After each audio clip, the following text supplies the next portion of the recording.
Welcome. So in this course, we're going to be learning about computer architecture. And this course is an adaptation of a course which I teach at Princeton University called ELE, or for Electrical Engineering 475. And I'm David Wensloff. I'm a professor here at Princeton. And my background is mostly looking at how to build many-core and multi-core microprocessors.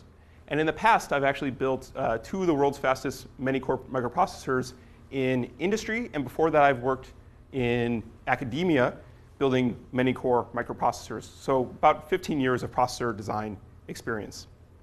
In today's lecture, we're going to be talking about an introduction or some opening to what is computer architecture, why do you want to learn computer architecture, how it's different than previous courses that you might have taken, so something like a computer organization class or a logic design course.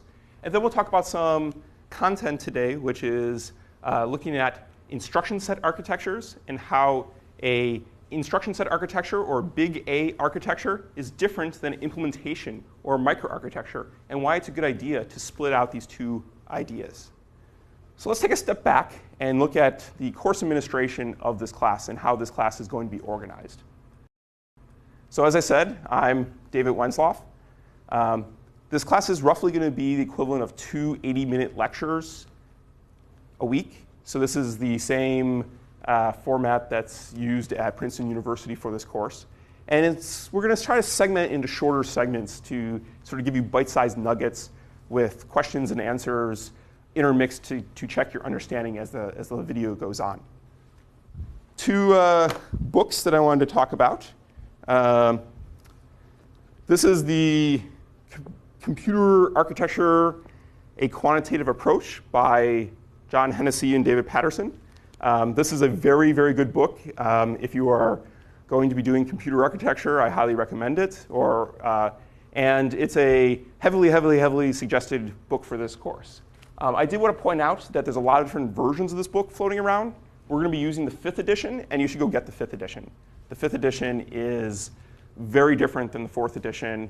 It's updated as of 2012, so it's very fresh.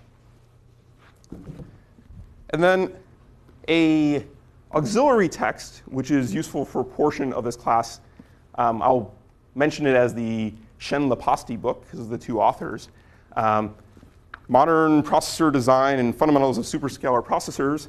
The reason we're going to use this book, or a reason that we're going to I'll recommend some readings out of this book, is that it has a lot deeper coverage of superscalar processors than the computer architecture book. So this is a great book to begin with, but it doesn't cover how to build superscalar processors in great depth.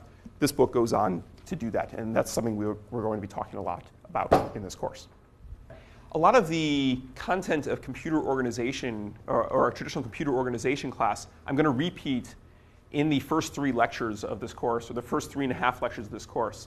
And the reason for this is because I teach everything from first principles and want to get everyone on the same page, but we're going to go very, very fast through that material. So if you've not had a computer organization class, it may be possible to take this class, but I highly recommend taking a computer organization class before this class, because this is the second class in sort of a computer architecture series where you'd have computer organization and computer architecture, and we really do rely on the prereqs.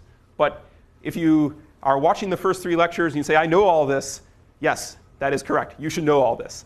If you don't know all this, then you should probably go back and retake computer organization or take a computer organization class.